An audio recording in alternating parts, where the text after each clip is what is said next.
You want to say, I'm not comfortable with an electronic thing. Okay, I mean, you can say how rugged they are, but that's fine. Or I don't like batteries. Okay, fine. But you cannot say it make you a better shooter, because when given the option in an open class division for the world champion Guinness World Record holder pistol shooters, you can do anything you want to that gun. They put a red dot on it. When the elite special forces say, I don't give a crap if it has unicorns on it. If it'll save my life, I'll put it on my gear.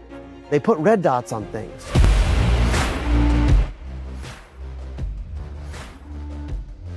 Ryan, thanks a lot for being on the show, brother. Thanks for having me on, dude. Of course, man. We talked about a little bit at SHOT Show, and I'm glad it's finally happening. Your background is very unique in that you are very influential in basically all facets of media pertaining to firearms.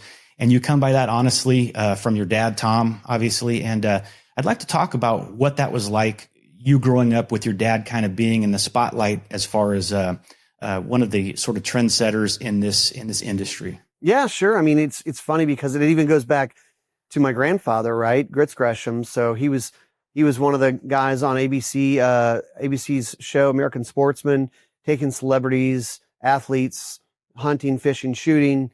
And so it was kind of just a normal thing for my dad and my grandpa being on television and then eventually being on radio and other things. Yeah, that's pretty cool, man. And your experience outside of kind of hanging around your dad as a kid and kind of picking up on things that way, you have a pretty legitimate resume too, as far as all the different types of media that you've been involved in. Talk a little bit about that. And then we'll obviously get to gun talk, but talk a little bit about what sort of prepared you to be where you are now. Man, yeah. So it's been a journey, right? I mean, I grew up in it and around it. So there's a little bit of like learning through osmosis, helping out with photo shoots for magazines, helping out. I mean, holding a reflector for photo shoots, being in some of them. And then a lot of different guns flowing in and out of the house, right? Because this is going back in the day a bit. I mean, 30 to 40 years ago, they sent every gun that they made to my grandfather. Like every gun manufacturer sent pretty much every gun. So we got to shoot them, we got to mess with them, and got to learn, about these. And from there, I mean, I knew a good amount about guns. I wasn't an expert in any way, shape, or form, but just was, just messed around with them growing up, and then messed around with the media part of it. And my journey was I started really in high school. I started working as a reporter for a local radio station, and then went into to major mass comm, worked as a DJ on a like a alternative rock station, doing that, hosting the morning drive. Then out of college, went into the ad sales marketing side of things. So worked for an entertainment magazine in New Orleans, which led to cable television, which led to working for Fox Television on the advertising marketing side of things. So, helping launch Wheel of Fortune and Jeopardy on a new station in New Orleans, and just other stuff like that, right? So wasn't in the firearms specific space at that point. And I liked the media part. And I mean, I like guns and shooting and hunting, but I didn't imagine that would be like the path of the career, even though my dad did that. And of course, now it's kind of funny because you look back and you think this was like kind of a no-brainer. But yeah, I mean, Hurricane Katrina came along when I was living in New Orleans and kind of changed the plan. And that's where it opened up the idea of working together and expanding what Gun Talk is. It's hard to summarize, I'm sure, but for those of us who aren't from that area, I wonder if you could talk a little bit about what it was like. How old were you when Katrina hit, and what do you remember about those days immediately following? Yeah, Hurricane Katrina. So I'd been living in New Orleans for about 5 years. I bought my first house, and had been married for 10 months. I think I was like 25, something like that, and was working for the Fox station there. And the crazy part is, Rich, like we get hurricanes, they're sporadic, right? But usually every few years you get one that hits near enough where you have to evacuate. 2004 was like the busiest hurricane season ever. I think we had to evacuate 3 or 4 times for storms that didn't really end up hitting. They went to Mississippi, they went to Texas, they went to wherever, Alabama. And then 2005 is when it was also a crazy busy season. And I'll tell you the real story. The real story is, we were living there, and we were planning to rent out our house. I'd read all the Rich Dad Poor Dad books, and I was going to be a mogul. And so I had a gig. I was also playing band still, playing drums. And I had a gig in Baton Rouge the night before. And I got home at like 3 or 4 o'clock in the morning. Still had my drums in the vehicle. Wake up the next morning and turn on the TV. And this hurricane called Katrina is no longer going to Pensacola, Florida. It's coming to New Orleans. And it had gone from a Category 3 to a Category 5 overnight. And it took about 60 seconds of watching the Weather Channel to turn to my wife and say, we're leaving. We're leaving here in 90 minutes. I'm going to start boarding up the windows. You start throwing stuff in bins, and we're going to get in the car. Because there are only a few ways out of New Orleans. It's surrounded by water on almost all sides, rivers, lakes, oceans. It's like the longest bridge in the U.S., right? Isn't it? That's right. The Causeway I remember Bridge going over that. I was going over that to an event at your guys' place, and I'm like, I've been on this bridge for like 10 minutes. What is happening? I would say I need to remember to warn people, like, because they follow the GPS and then they're going on a bridge and it's 24 miles long. You get in the middle and you can't see land. And you're like, what's going on right now? But so we evacuated, and where we lived, we got water up to basically the ceiling of a 1-story house. It didn't quite get into the attic, but it got, it flooded the whole house, had a tree fall on top of the house, the whole deal. So we ended up bulldozing that house with everything inside of it, which is wild. And at that point, I'll skip some of the details, but at that point, didn't want to, I was commuting and didn't want to do that, and tried another little thing, didn't want to do that. So, and that's when my dad said, well, why don't we work together? And, we went, when I started working with my dad, it was Gun Talk Radio. He was the host of that, and he was a one-man band. He was just doing his thing. It was on like 52 radio stations at the time. And since then, we've expanded it. We're on like 270 radio stations. And then the podcast has grown. It's like number 1 on Apple in the hobbies category with downloads, and then several TV shows. And so it's been a fun ride. And it's funny because that's whatever that is. I think we just hit 20 years of Katrina. So it's been maybe 18 or 19 years of me doing Gun Talk. And just where we've come with everything is kind of wild. And it's kind of like, well, that seemed like a no-brainer, but it's never a no-brainer when you're in the moment until you look back and you go, oh, yeah, that made sense. Yeah. Hey, so Gun Talk Radio had to be the first of its kind, right? Yeah. Gun Talk, that started in like 1995, I believe. And that was only maybe a year or two after Rush Limbaugh was getting his thing going.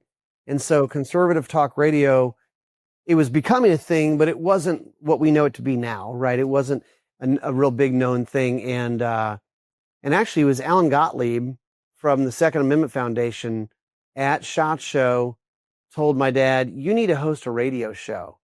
And he was like, I've never hosted a radio show. How does this work? And Alan owned a few stations and said, I'll put you on my stations. And so he walked around SHOT Show, like same conversation at a cocktail party. Next day, walk around, and at the end of the day, I think he had like 4 companies that said, yeah, we'll sponsor it. So then they were off to the races from there. And he was already well established in the industry anyway, but yeah. Yeah, I mean, he'd been writing and being an editor for different magazines, writing articles. And I guess at that point, he was maybe doing some television. He and my grandfather hosted Chevy Truck Shooting Sports America on ESPN. And so they were doing some of that stuff as well. The first, my introduction, I've never met your dad in person, but my introduction to knowing who he was he hosted a show that was at the time, my favorite show, which is called Personal Defense TV, which was on either the Outdoor Channel or the Sportsman Channel. I'm not really sure. Outdoor Sportsman Group owns both. But I was like, man, that is cool. That is such a cool show. It's my favorite show. As luck would have it, when your dad stepped away from the show, I actually hosted the show. And it's like, that's crazy. So crazy. You had Masada Ayub on there and all this stuff. And it's just a weird to consider how things happen and how something that you think is like unattainable, then a few years later, you're hosting this show that's your favorite show. And that's one of the things that's cool about our industry is it is small enough that you have access to people like your dad. And you know, if you're a big NFL fan, right, you're not going to be able to go and learn from, you know, a top NFL quarterback very often, right? But in our industry, it's small enough that you could go train with one of the best shooters in the world or one of the top media guys and stuff. And it's pretty cool in that respect. Yeah. I mean, I think about sometimes that growing up in this industry and then being in it for a while. So like, this is going to sound weird, but so Hank Williams Jr., he learned to play guitar from Elvis. He learned to play piano from Jerry Lee Lewis because his dad was Hank Williams. Wow. He knew all these people, right? I've learned to shoot shotguns from Brian Belinsky and learned to shoot pistols from Rob Latham. And then all these other guys that are known guys. And, you know, and then you go to a class, you go to an event, go to gun sight a bunch of times, obviously. And it's just kind of amazing to go, yeah, I've trained with all these SEALs, and I was never military or law enforcement or anything like that, but just shooting with great shooters and learning from them. It is interesting how you can have access to some just super knowledgeable people there. Ryan, you're very well spoken and very comfortable in front of the camera, but has that always been the case, or did it take you a while to kind of warm up to that? Because you know as well as I do, someone that could be the best shooter in the world, you try to interview him, just some basic little thing, turn on the camera, the light goes on, and suddenly that guy's kind of like not articulate, not able to explain things that he was just explaining very well before the camera came on. So it's something that I've kind of got used to as well. But talk about that. Like, has it always come sort of natural to you doing podcasts and interviews and things like that? I was always a performer, right? So I was a singer and a drummer, and I kind of mentioned the playing the gig thing. So I mean, I started playing gigs in public and singing and playing drums in front of people probably 8th or 9th grade.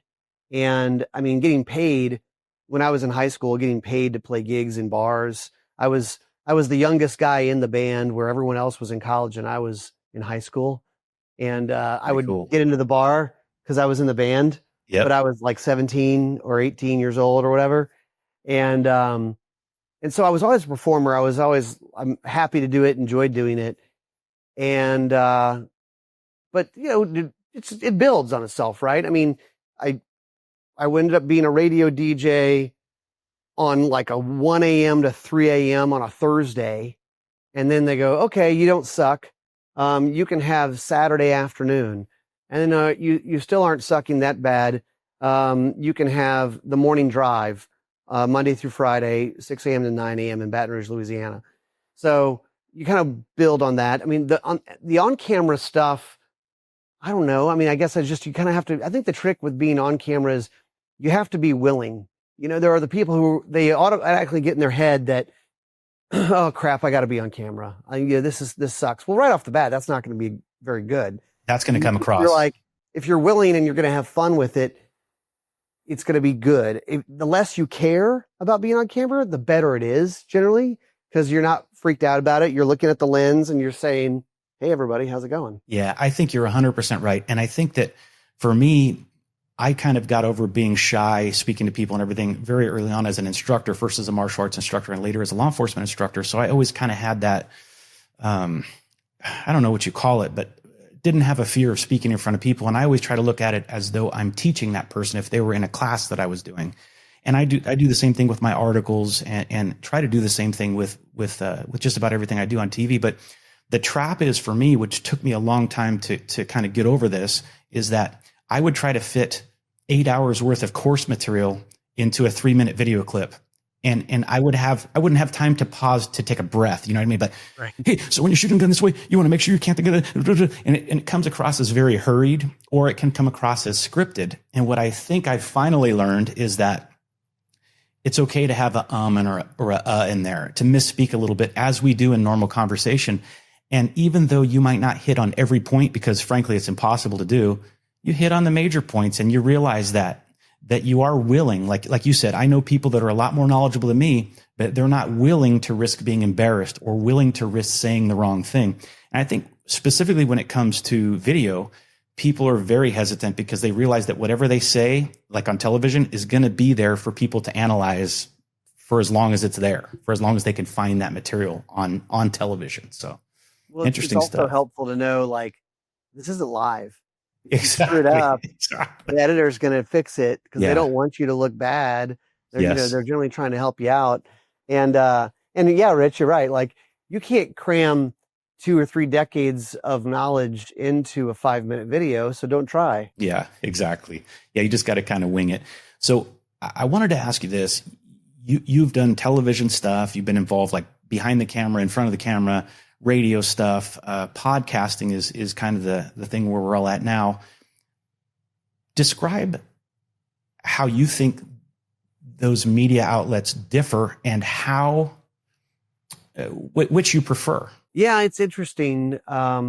We've seen it full circle, or not full circle, but just we've seen it change. And I think we are getting full circle. I can explain, but yeah, I mean, I go back and I say my grandfather was on ABC hosting this show. There were 3 television channels. That was it. I remember those days.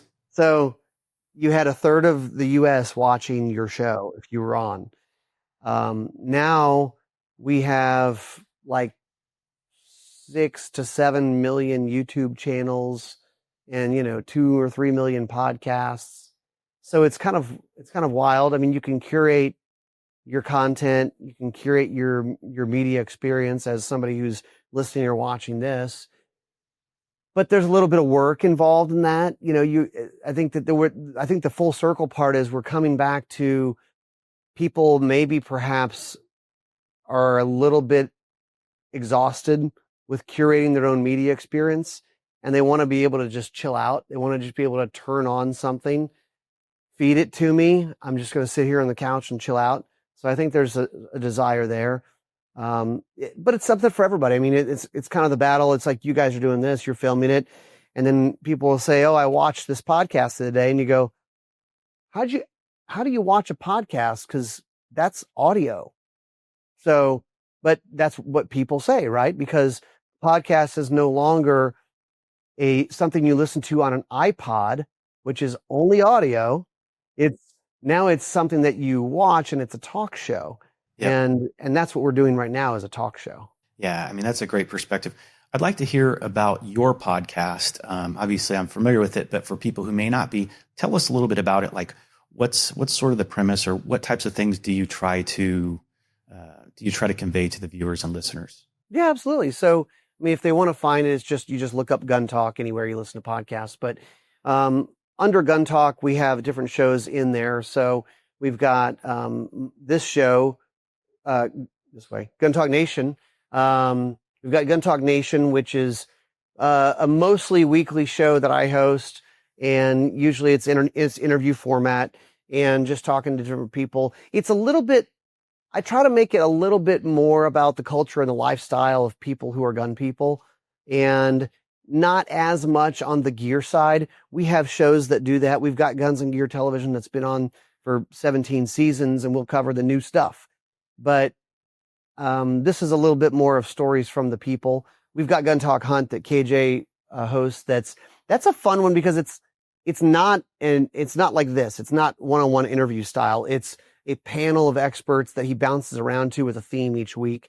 And we've got 40 or 50 experts that we'll bring in, not at the same time, but that are kind of recurring characters on the show. And then, of course, Gun Talk Radio has a podcast associated with it. It's because that's one of the things with media these days, is giving people the media however they would like to consume it. So you could say, oh, we're on 270 radio stations, and one guy will say, well, that's amazing. And oh yeah, I listen to you every week. I'm in Salt Lake City. I'm in Houston. I'm in St. Louis, and they listen to it. And then other people go, oh, I don't listen to the radio. That's cool. There's obviously a podcast version, and you can do it that way. Yeah, I wasn't a real big podcast guy. I listened to a few podcasts and stuff, but when I started talking to Aimpoint about potentially doing this, I tried to really educate myself. And I mean, there's a lot out there, dude. There's no, like back in the day, it was like, there's not enough material for me to make an informed decision about whatever topic.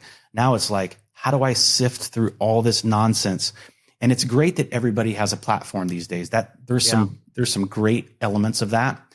But one of the scary parts is you have people who may or may not have any business talking about what they're talking about. And you have to have the wherewithal to decide, is this information I'm going to listen to or what? And I think that once someone goes to a particular source of information and they realize that, yeah, this is the kind of stuff I'm looking for, then they become more heavily involved, and they probably start honing in on that versus the shotgun approach where you just YouTube pistol grip, or you know what I mean, whatever it is. So I think there's value in everybody having an opinion, but the downside is that everybody has an opinion, whether they have any experience or not. Yeah, so, exactly. Yeah, it's great, but it's overwhelming. I find myself all the time, and it's almost like I hate discovering a new podcast, or at least new to me, that I like, because I'm going, oh my gosh, I can't listen to all these things. I've got the books on tape. Well, it's not on tape, but the Odyssey app, and you're Audible. Yeah, you're listening to all this stuff, and it's like I'm trying to read this book while I'm actually reading a book at home, with pages, and I have a couple podcasts I'm in the middle of. I'm that guy where it's like, what book are you reading? I'm in the middle of like 4. I'm the exact same way. I'll read one and I'll think I'm going to finish it, but then I get onto something else and I'll come back. And I love that. I love the hard copy books or the print magazines because I like to refer back to them. I started writing for the firearms industry in 2008. And so I had kept every magazine that had an article I wrote in it.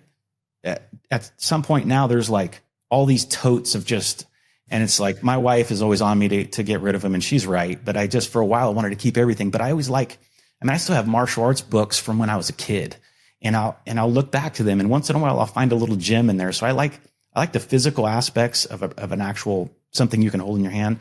But man, it's hard to beat, like if you have a long commute or something, to just throw on a podcast and get some pretty decent information without having it take up your entire concentration. So pretty cool. You don't need a lot of totes to carry this around. Yeah, exactly. True. That's why my wife is steering me in that direction. But I wanted to talk a little bit about, have you ever done any writing? Like, do you do writing for firearms magazines and stuff? Not really. And it's funny. That was one thing that people used to say to me growing up, is say, are you going to be a writer like your dad and your grandfather? Because they were mostly like magazine authors. They wrote some books and they did some TV stuff, but I never considered myself a writer. I haven't done a ton.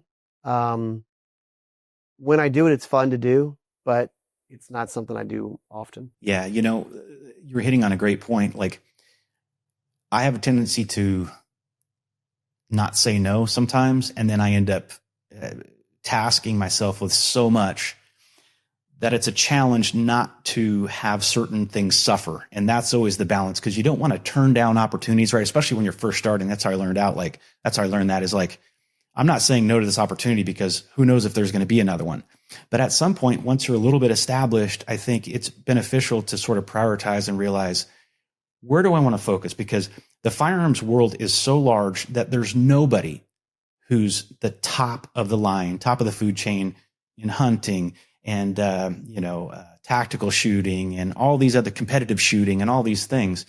So I think it's important to sort of balance that stuff out. And I admire you for kind of realizing that maybe that's not something that you want to put your time toward, because it's not, but it is good. So when I'm not overwhelmed with writing articles, I totally enjoy doing it. But there's a point where it becomes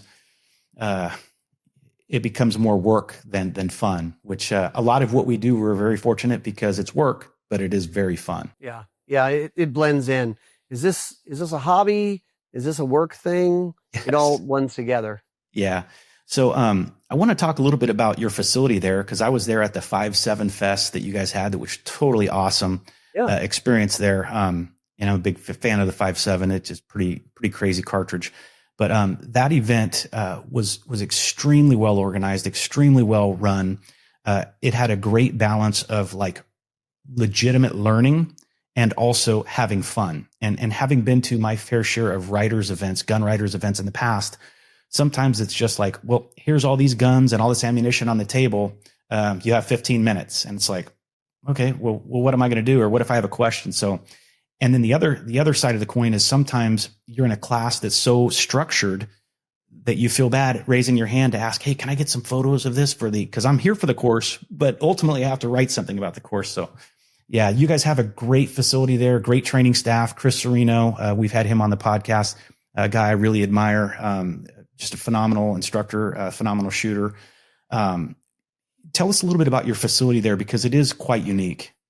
Yeah, thanks. This is the Gun Talk headquarters. And then we also have, as part of this, we call it Range Ready, where the Range Ready is kind of the training side of things. And Rich, didn't start out, that wasn't really the plan to do all this. We just wanted a little bit more office space and maybe some big room that we could turn into a studio. And I think we probably wanted maybe 5,000 or 6,000 square feet of like a commercial building. And we ended up with this building that's 17,000 square feet. The property is over 10 acres. So it's not gigantic, but it's big enough that we were able to put together a several acre range of 3 different bays. And it lets us do a lot of things. And one of those is making the Gun Talk content. It's awesomely efficient to be able to get guns and silencers and optics and stuff sent here. We can film in the studio. We can step outside to the range. We edit it on site. We've got a team of people here. And then the other part is like you're talking about, classes and media events. So we have media events that we work with companies in our gun industry of product launches or R&D and testing. And we just hosted one that was a full like force on force themed event for CCW Safe.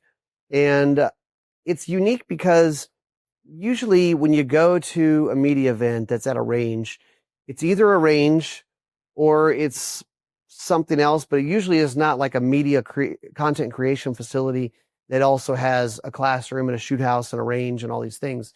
And so we first created it for us to make our content, but then we have probably more space than we need and we could do some cool stuff. And then of course you start thinking about, myself and other people on the team have been to so many media events over the years. What do we want? What do we want to see out of that? And yeah, Rich, like they plan out the media event and then they don't give you enough time to make content, which is actually why they invited you to the media event. Exactly. I tend to be a little bit of a problem child sometimes with those, where I try to be easygoing, but I'm also like, hey, I'm going to step outside while you guys are doing this to make some content. And yes. I mean, typically they don't mind because it's like, yes, good, that's what we want you to be doing. Yeah. No, that has a lot to do with it. It really is a one-stop shop there. So like for photography, for video, and being able to be extremely comfortable in there, because when I was there, it was pretty humid outside, as is probably typically the case. In Arizona, we have the dry heat, but it's dry in 120. So yeah, pick your poison. But we would go out there on the range where it was, it was a little muggy and all that. But then we'd come into the nice classroom and most ranges, if there is an indoor facility, it's like at best, like imagine like a classroom in a school. Like there is no good backdrop to take photos. There's certainly nothing that's like soundproof or something where you can have that good audio. And so, yeah, what you guys have there, I commend you, because it's a phenomenal, it's a great setup. Another thing that impressed me is I knew Chris Serino would be awesome because I've kind of worked with him a little bit before, but the people that he had assisting him on the range and stuff, all highly competent, all very personable. And that's not always easy to do. So again, you guys are onto something there. So thanks, man. Yeah, thanks. And I should say we do run open to the public classes as well. It's not like to the extent of a SIG Academy or a gun site of how often they're running all these classes, but we probably put on somewhere in the neighborhood of 10 to 15 classes a year. And a lot of those are themed classes too. So it might be like a particular gun company with a particular optic with a particular ammo. And so anybody listening to this, if you want to check it out, rangereadystudios.com. And even if you don't see any classes that you're going to make it to right now, sign up for the email and we send that out. So we'll be developing kind of our course curriculum for next year that are certainly, you're right, good instruction. Chris and our cadre of instructors, they're fantastic, but it's also super fun, right? Because you're not qualifying for the SEAL teams, right? You're paying your good hard-earned money and taking vacation days to come have some fun, learn something. So we try to keep a balance of that. The freezer in the barn, in the range, the target barn is stocked full of ice cream. So, it's the little stuff. Yeah. No, that's great. I wanted to talk to you a little bit about a show. You mentioned force on force training earlier, which is, I think, a critical component that most concealed carry holders are missing. Some states you can carry without a permit. Some states require a permit, but oftentimes the qualification to get that permit is minimal at best. So I think that people assume that now I have this firearm, I can go out into the world. I know I can hit a target at 7 yards, good enough to qualify for this, and they think they're ready to go. But that's kind of the easy part. The hard part is seeing a situation for what it really is and understanding, having some knowledge of tactics, having some knowledge of the law, and having some knowledge about, is this a situation where bringing my gun into play makes sense? And I think that's where force on force training can really be helpful to people. And there's actual force on force training, which I think of that is like with simunitions or with airsoft, where you can shoot at the assailant and the assailant can shoot at you type of thing. Now, there's also force on force, like with red man suits and stuff that we did a lot of in law enforcement, where you're striking this dude with your baton, or he's in a fist suit and you're using your baton and all this stuff. That's beneficial as well. But I think these days there's even benefit in like a training simulator, which those are becoming more popular and a little bit less expensive too. But they all sort of provide a little bit of a different experience. But I think all of those things really emphasize the fact that you need to think in a self-defense situation. And to that end, I know that Chris was very involved in a show, hosted a show called First Person Defender. Is that something that he did with you guys as well? Yeah, that's the first time we met Chris. Is we had him on season 1 of First Person Defender, and we've done 14 seasons of that show. When he first came on, he was just a good guy participant that we got introduced to and have him on the show. And now, it turned into him being kind of one of the trainers, and now he's one of the co-hosts of it and the main trainer on the show. But the idea with that was, and it's going back to PDTV. So my dad created PDTV, Personal Defense Television. It was the first TV show about self-defense and concealed carry and all that stuff. And they did a bunch of range training at various gun training schools. Yeah. And after that, we said, well, what is because it felt like after you teach tap rack and focus on the front sight and some of these just marksmanship things, you kind of run out of content. I said, well, the cops are training with this force on force stuff, this simunition stuff. No one at the time was doing this with civilians, and said, let's put regular people into self-defense scenarios. They don't know what's going to happen, and they could get shot at, or, guy with a knife or whatever it might be. And let's see how they handle when they're actually at an ATM, when they're actually trying to get in their car or get out of their car in a parking lot at night. Can they use a light? What are all these things that they can do? So we've done, like I said, 14 seasons. So probably 150, 160 episodes of that show where we put people in these scenarios. And the way we lay this out is, here's a scenario. Okay, Rich, you're going to get out of your car, you're going to go into that store. That's all you know, right? And then we let the scenario play out, and then we give the person some training, and then we run them through another similar scenario and see how they improve. But you're right. Like, the benefits of anybody who carries a gun to go through this type of training is so great. You see some crazy stuff, and you realize when we do this, it's it's good to be able to have a good draw and be a good shooter and all that stuff. It's less about that when we kind of design these scenarios and try to help people learn. It's more about tactics. It's more about listening and deciding, do I need to de-escalate this situation? Do I need to create distance? And create distance might be like running across the parking lot. That's creating distance. We're not talking about. It's not a slow tactical walk. Yeah. Right. No, we're not taking 3 steps backwards as we, yell stop and shoot. No, like haul ass, move your ass across this parking lot. Okay. It's really hard for them to shoot you if you're 40 yards away. But it's just those types of things. You see things that are frustrating, but hopefully instructive for the people participating.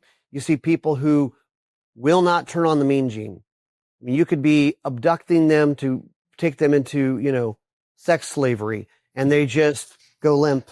Yeah. And like, I guess this sucks. Yeah. And you're going, come on. You see people who carry a gun every day who are very reluctant and unwilling to point a gun at someone. And you're going, what are you doing? Like, he's a bad guy. He's, this and that. We're giving you opportunities to draw the gun and engage. And they're like, but I'm not supposed to point guns at people. Yeah, I know there's those 4 rules of gun safety and all that, but this is self-defense training. And if you're going to carry a gun, concealed carry on the streets, you got to get comfortable with this, or else why are you carrying a gun? So it's just crazy stuff that you see in those that I think people, they don't know what they're going to do. And then you have like the good shooters. I got my red dot, I dry fire, I have a 2-second bill drill, and then they draw, they shoot real fast, and you say, so who did you shoot? Well, it was the guy that came out of around the corner, and he had a gun. Why'd you shoot him? And they're going, oh crap. Because I'm at a shooting course. I don't even know who I just shot. Yeah. So there's a lot more thinking to it than people realize. There is. And you know that you're not going to be seriously injured or killed in that kind of training environment, but that does not change the fact that your adrenaline is pumping. I'm a simunition instructor. I did a lot of simunition training for the police department, SWAT team, everything else.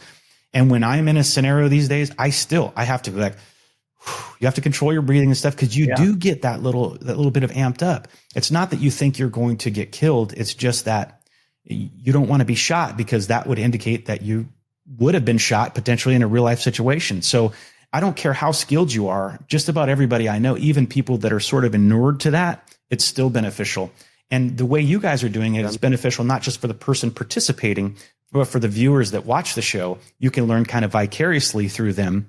And you hit on another point that you see a lot of different responses to things. And even at the police department, they'll be like, okay, the guys are going to do this when they see this stimulus. Not necessarily. They may do something completely off script. You never know. But most of the people that are, there's sort of a broad range of like appropriate responses. And then there's some that clearly aren't appropriate. And I think that it's important. You learn during the scenario, but you also learn afterwards when you guys are talking about what went wrong, what went right, and all that stuff. So I think that's another huge benefit of that type of training. And it used to be a little bit cost prohibitive with simunitions and stuff. And then for a while, simunitions went to only law enforcement. But now I think it's back to where private citizens do it as well. We've had a lot of good luck with airsoft as well. Airsoft, some people think, is just a little kid's toy, but it's pretty sophisticated now to where there's SWAT teams, and I think military units that are also using simunitions. Using simunitions probably as well, but also airsoft. So it's a pretty viable training aid as well, and more affordable with less safety protocols. It doesn't hurt as bad as simunition. So there's something to be said for a pain penalty too. When we started out doing the show, we started with simunitions, which simunitions is an actual brand. Yes. And in people, well, I do it too. I'll say simunitions like, Kleenex, like tissue. Yeah. But, or taser to describe any electronic. Yeah. But, we did that for, I don't know, 4 or 5, maybe 6 seasons, and they're great. But one of the problems is the safety issue, which it's not unsafe. I don't want to mislead anybody, but you are converting real guns into being fake guns or guns that shoot this paintball stuff. And so you just have to be very dialed in on the protocol with that. and you have to get certified. Like I had to get certified as a simulations instructor. And what we've been using more of the last several years is T4E. It's a division of UMRX, training for engagement. And so I mean, UMRX is known for these replica guns, and they're like perfectly replica. And so it's holsters a Glock and everything. Yeah. Yeah, the holsters, it fits, it's perfect. So it's a Glock, or it's an M&P, or if it's a Walther, or it's an HK. There's a lot of different models that they have, but it's not a real gun, and it runs on CO2, and it'll shoot the paintballs. So talking about cost, I mean, simunitions, I think it was about $1 a round, and paintball, I mean, literally it's the same paintball that you'd buy a jug of 8,000 paintballs for like $40. And it'll shoot rubber balls and also chalk rounds, which those leave a mark. Yeah, I remember back in the day, I thought I was going to be a tough guy, and I was wearing like a T-shirt and grappling around with all these cops, and they were shooting me like pretty close quarters with some of the simunition stuff. And in hindsight, that wasn't the smartest thing. I don't think I proved I was tough. I think I proved that I was not that smart. But at the same time, you can over gear up too, and you want to feel a little bit of something. It's dude, 100%. I had one this couple weeks ago. We were running this class. I was a bad guy in one of the scenarios, and kind of what we try to do as bad guys is if they hit you good, you go down, unless there's some training point we're trying to make where they have to stay on for follow-up shots or whatever it might be. If they don't, you can keep going and keep fighting, or we decide ahead of time, is this a bad guy who is like the super ill intent, I'm not going back to jail guy, or is he scared when you pull out a gun? So, because there's different types of bad guys. Well, we have like just paintball gear, and I put on a shirt, and we get into this shooting, good lady shooting back at me, and I'm shooting at her as I kind of run away. And as I'm running away, I think, I'm pretty sure I just got hit right, like basically in the heart, but I'm 10 or 15 steps down. I went, okay, I think I'll go down now. Because It was like, I realized, oh yeah, I did get hit there, but it took me a second. No, you're making a great point, Ryan. Like, scenario training is only as good as the scenarios and the people that are conducting them. You can reinforce some bad habits if you just get together and it turns into like a capture the flag type situation, right? Like, it may be fun, but there's not the training value that there is in the stuff that you guys are doing, which are very well thought out scenarios, and then they're conducted safely. And then there is kind of we'd call it in law enforcement like an after action report, or basically to assess performance in each particular scenario. So yeah. Yeah. And you try to not do the gotcha thing, Yes. like it's not like some crazy make believe, like there's 6 ninjas coming in here. Yes. Most of what we do is geared towards the regular concealed carry citizen. But like one story, and I don't know, I mean, I wasn't law enforcement, you were, Rich, but like one of the stories I heard was when they do the gotcha thing, the unintended consequences. So like they're doing a traffic stop, and then a guy pops up out of the back of the bed of a pickup truck and shoots the officer. And they're trying to teach the officer to check the bed of the pickup truck. Except that what they noticed in this one department is the officers stopped pulling over pickup trucks. Or another downside from that, Ryan, could be that you're so hyper focused on the bed of the pickup, which is probably less likely to present a threat than the person that is in the driver's seat. All of that stuff. But that's a good example of how, you could reinforce some bad habits for sure. I'm going to switch gears a little bit from the tactical stuff to hunting. Did you hunt growing up, and has that always been kind of a part of your life? Oh yeah, big time. Yeah, always been a hunter. I moved around a lot as a kid, but I mean, my formidable years were in Louisiana. And so deer hunting, duck hunting, squirrel hunting, as I grew up in the years, got into upland hunting a little bit. I had a Brittany that would point quail. I also now have a 3.5-year-old black lab. So taking him out, he's gotten pretty good and trained up. And so doing waterfowl, and would love to get him doing some upland stuff. We don't have as much upland here, but I love hunting. Yeah. I got into hunting sort of in a backwards way. I've been a duck hunter for several years, not a very good one, but a big difference there is like most of my training has all been about on bad guys, sights on target and everything. If you try to put your sights on a duck, good luck. You know what I mean? So I had to learn that. And so I know that stuff in theory, like, and I'm by no means an expert, but I do know the basics. Like, hey, you got to lead them. You want to follow through and all this stuff. But knowing that and being able to do that, you know, when the sporting clays or the birds are flying, it's two distinctly different things. So, yeah, it's, and then from writing for Guns and Ammo, I got to do some really awesome hunts that, my buddies who've been hunting their whole lives are like, what do you mean you're going to South Africa on a safari? How the hell did that happen? I don't know, man. Because I could write articles and here I am. I was afraid a little bit of the hunting, afraid to be perceived as being a new hunter and acting like I was this authority on hunting. So when I talk about or when I write about things that are tactical in nature, not that I'm a tactical guru, but I'm very confident in I can write from a position of authority. From the hunting, it's more like, wow, I was amazed. This is, you know, it's so fun. And so it's more like a beginner's perspective.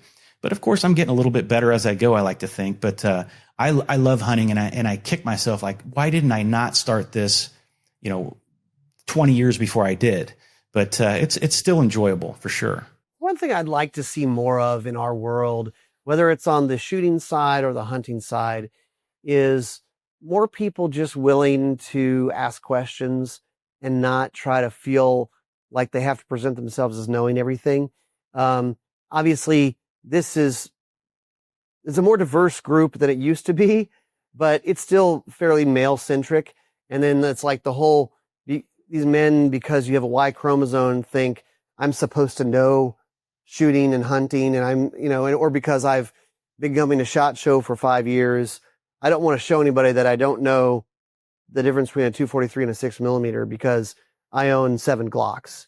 And that's like, I'm a Glock guy. I'm not a bulk guy. But it's like, it's something I would just love to see more of, is just say like, dude, like, I'm super excited to go to South Africa. How do we do this? Like, how do we hunt in Africa? Just fill me in, because if you ask, people love letting you know. And it's not like why don't you know this? It's, this is great. We'll show you. It comes back to willingness that you brought up earlier. Like, are you willing to be humble and realize you don't know anything, or you don't know as much as you'd like to know?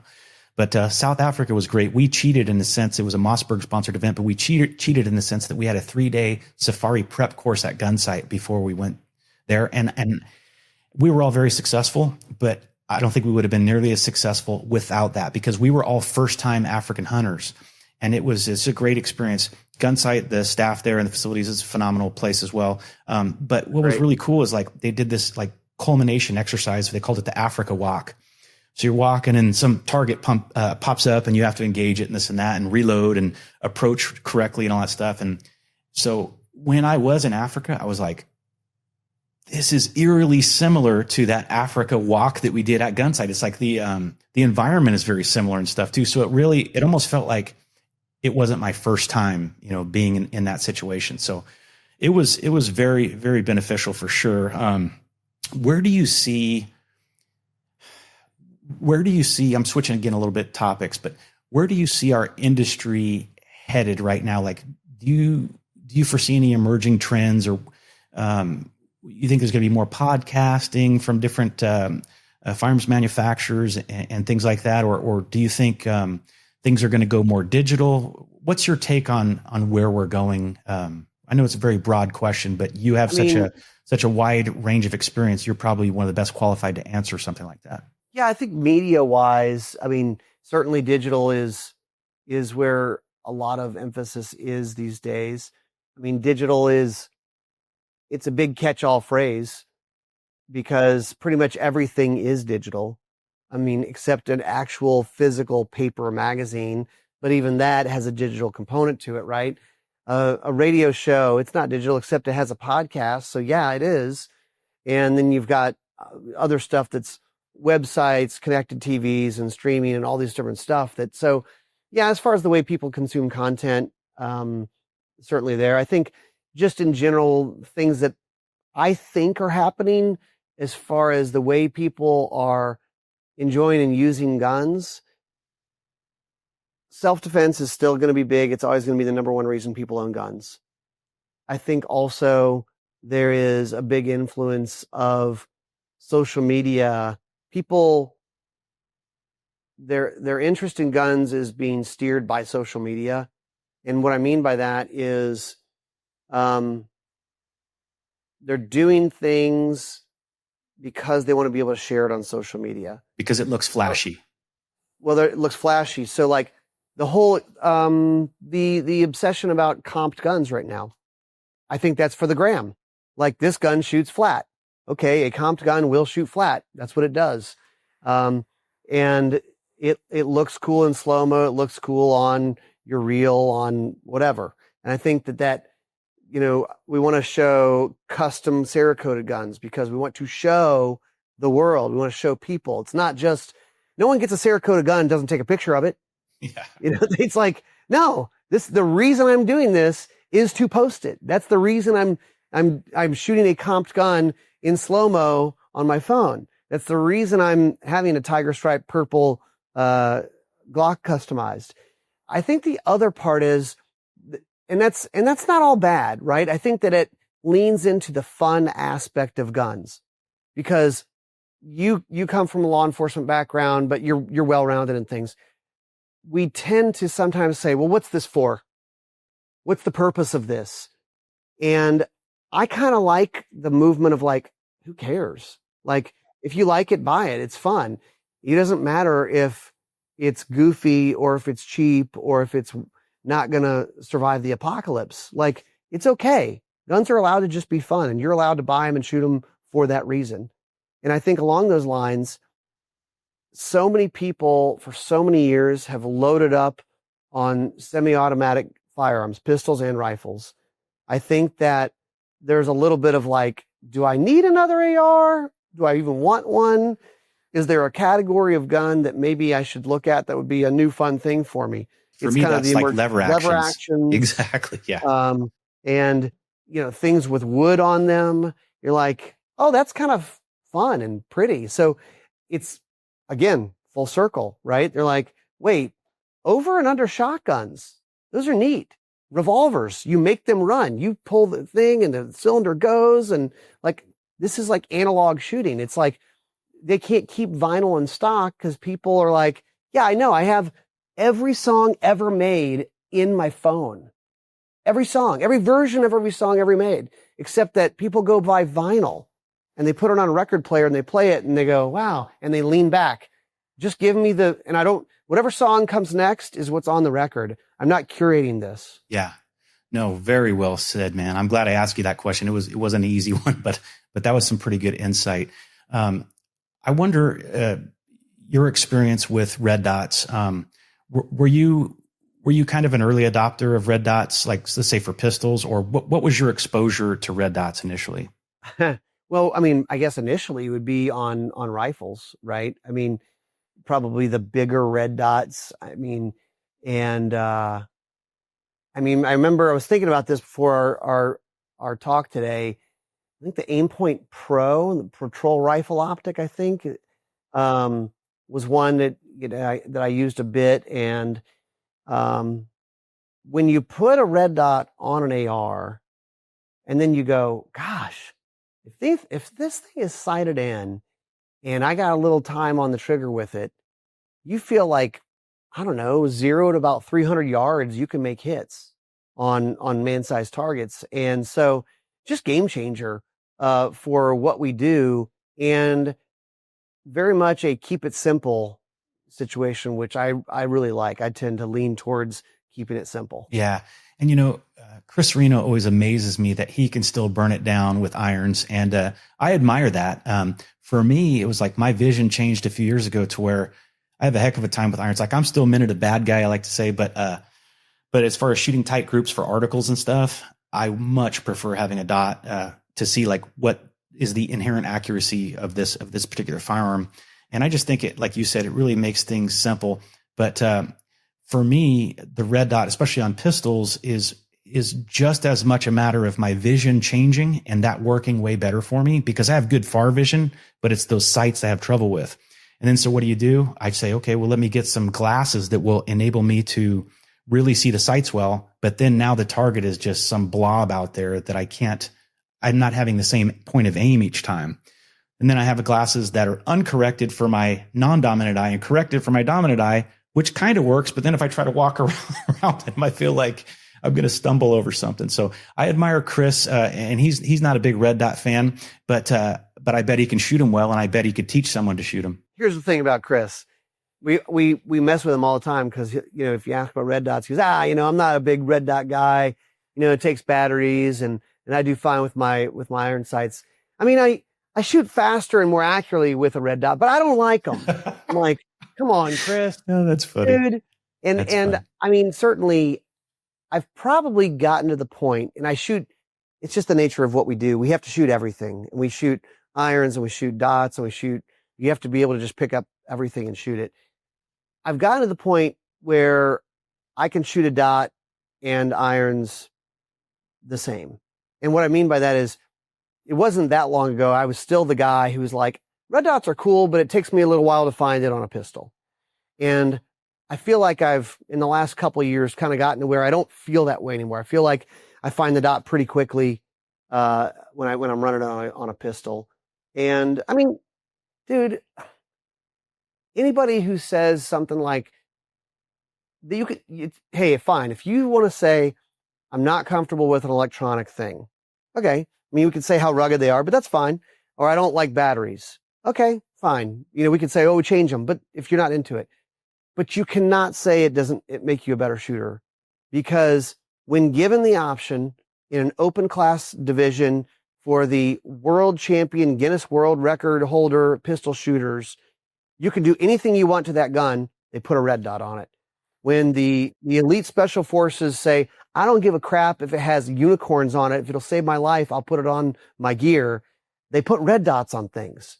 Because why would you not afford yourself every advantage, And if for some reason the red dot doesn't work for you, then that's your opinion. Yeah. And quite frankly, I don't think anyone's going to correct Chris because he's going to burn it down with iron sights. It's a funny joke, you know what I mean? But I know. But yeah, I'm getting there though. The eyesight, I'm getting there. I'm like, I probably just need to run red dots all the time. Yeah, that's kind of what I'm starting with. Have you had a chance to mess with the Aimpoint Koa yet?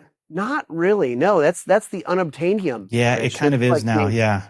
It's hard to come by. I haven't shot it yet. Yeah.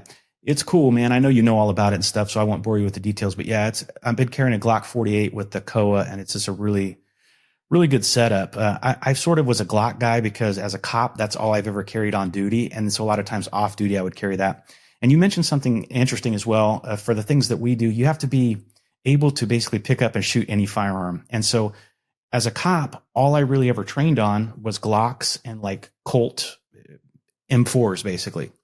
And so when I got into the gun riding world, I was like, anything that wasn't a Glock felt foreign to me, right? 1911, what is this thing? What is this grip safety and thumb safety and all that? Yeah. But I think there is something to be said for someone that could pick up and shoot any firearm. And again, I hate to keep complimenting Chris, but obviously with his Top Shot stuff back in the day, part of his success was that he's able to pick up and shoot anything. And I think there's a lot of value in that. Yep. Yeah. I mean, it's something that we kind of push around here, and he certainly fits into that world. He just got back from the World Shoot, and he finished 10th at the World Shoot, which the World Shoot, for those who don't know, it's this kind of wild idea of a competition where you don't bring anything with you. All the guns are provided, and you have to shoot different disciplines. So there's one stage that's cowboy action. There's one stage that's Olympic bullseye. There's one stage that's long range rifle. There's a stage that's like a speed pistol thing. There's a stage that's FTASC, like sporting clays, trap shooting. And so you walk up, and it's like, there's a Weatherby shotgun or there's a Walther pistol, and here's the course of fire, and you have to shoot it. So, and I kind of agree, like, that's the type of shooting. I mean, I'm impressed by a lot of shooting, but I do like that type of person who says, yeah, no problem. Like, there are the guys who I would say are like the IndyCar type, where I have my gun and my optic and my holster, and they shoot really well with it. But if you hand them something else, they're like, I don't even know how this works, dude. Like, they're very, very, very specific in what they know how to do, which is okay. Yeah, I would have officers that would sometimes call me over, and they took a gun off a suspect, and they didn't know how to unload it and things like that. I mean, there's been some very obscure guns that I had to really think and try to figure out how to do that. So, but I'm talking, these weren't obscure. These were like a 1911 or a revolver, things like that, come on, bro, you should know enough about guns to know how to at least render one safe. And another thing too, is I don't think this is too far out of the realm of possibility that there may be a situation where hopefully we're never in it, but maybe there's a shooting situation, like a mass killer is on the loose, and there's a gun that's available that you could use to stop the threat. Only you can't use it to stop the threat if you don't know how it operates. As a matter of fact, a lot of these active killers are actually killed because they are not, trained like a Navy SEAL on the particular weapon that they're using and stuff. Fortunately for us, or some of these situations would be even worse. So being able to pick up a gun and shoot it well enough is a pretty good skill to have. Yeah, why wouldn't you want to know how to run all types? Yeah. It's fun. Yeah. Well, as we wrap up here, brother, give us another plug for some of the stuff that you're doing so that people know where to find you. I mean, there's so many different avenues that they can find the good work that you guys are doing. So give another plug for that if you would. Yeah, absolutely. Thanks. I mean, basically, if you look for Gun Talk, you could probably find us, guntalk.com, Gun Talk on all of the, Facebook and Instagram and X and YouTube, Gun Talk or Gun Talk Media. We're out there with that. I mean, our shows, we've got Gun Talk Nation and Gun Talk Hunt as podcasts. But if you look up Gun Talk, all that's under the Gun Talk network of podcasts. Guns and Gear Television is on television and it's online. We've got First Person Defender if you want to check out some of those episodes we were talking about. And then, I don't know, I mean, sign up for our email newsletter. We send out stuff and also check out our classes, our special experience classes. We're working on some fun ones for next year. So if you sign up at rangereadystudios.com, you'll find out about that stuff. You're going to get top level training and you're going to have a great time. You're going to be comfortable and you're going to have a great experience, not just a great learning experience, but it's going to be an entertaining experience as well. Ryan, thanks so much for coming on, brother. I really appreciate it. Look forward to seeing you in person before too long. Thanks, man. Great to see you. And yeah, see you soon. All right, guys, that's a wrap for this episode with Ryan Gresham. If this episode resonated with you, be sure and let us know in the comments. And don't forget to like and subscribe to Aimpoint's Taking Aim podcast. We'll see you next time.